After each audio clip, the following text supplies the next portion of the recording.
দর্শক, আমরা এই মুহূর্তে রয়েছি রাজধানীর জাতীয় মসজিদ বাইতুল মোকাররমের উত্তর গেটে। আপনাদেরকে দেখানোর চেষ্টা করছি বাংলাদেশ খেলাফত আন্দোলনের উদ্যোগে গাইবান্ধায় মন্দিরের বাহিরে প্রকাশ্যে শিব মূর্তি নির্মাণের প্রতিবাদে একটি বিক্ষোভ মিছিল এই মুহূর্তে অনুষ্ঠিত হচ্ছে জাতীয় মসজিদ বাইতুল মোকাররমের উত্তর গেট থেকে। দর্শক, আমি যদি আপনাদেরকে একটু জানিয়ে রাখি, বাইতুল মোকাররমের উত্তর গেট থেকে পবিত্র আসরের নামাজের পরে একটি বিক্ষোভ মিছিল বের করা হয়েছে, যেখানে আমরা দেখতে পাচ্ছি বাংলাদেশ খেলাফত আন্দোলনের বিভিন্ন পর্যায়ের নেতৃবৃন্দরা উপস্থিত রয়েছেন। পাশাপাশি এখানে যে তাদের যে দাবি রয়েছে, সেই দাবি হচ্ছে গাইবান্ধায় মন্দিরের বাইরে শিব মূর্তি স্থাপন, সেই শিব মূর্তির প্রকাশ্যে শিব মূর্তি নির্মাণের প্রতিবাদে একটি বিক্ষোভ মিছিল কিন্তু বের করা হয়েছে, যেখানে বাংলাদেশ খেলাফত আন্দোলনের কর্মীরা উপস্থিত রয়েছেন, নেতাকর্মীরা উপস্থিত রয়েছেন, পাশাপাশি সাধারণ মুসল্লিরা কিন্তু এখানে উপস্থিত রয়েছেন। দর্শক, আমি যদি আপনাদেরকে একটু জানিয়ে রাখি, এই মিছিল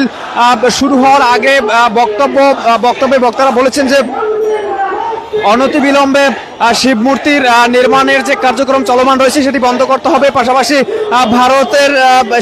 বাংলাদেশ ভারত সীমান্তে যে পুশিনের চেষ্টা চলমান রয়েছে বা সীমান্তে যে উত্তেজনা বর্তমানে বিরাজ করছে সেটি অনতিবিলম্বে বন্ধ করতে হবে, এ বিষয়ে কিন্তু তারা সরকারের প্রতি আহ্বান জানিয়েছেন। দর্শক, আমরা এই মুহূর্তে রয়েছি রাজধানীর পল্টন মোড়ে এবং আপনাদেরকে দেখানোর চেষ্টা করছি আজকের বাংলাদেশ খেলাফত আন্দোলনের উদ্যোগে আজকের এই বিশাল একটি বিক্ষোভ মিছিল বের করা হয়েছে জাতীয় মসজিদ বাইতুল মোকাররমের উত্তর গেট থেকে, এবং এই মিছিলটি রাজধানীর বিভিন্ন সড়ক প্রদক্ষিণ করে প্রেস ক্লাবে গিয়ে শেষ হওয়ার কথা রয়েছে।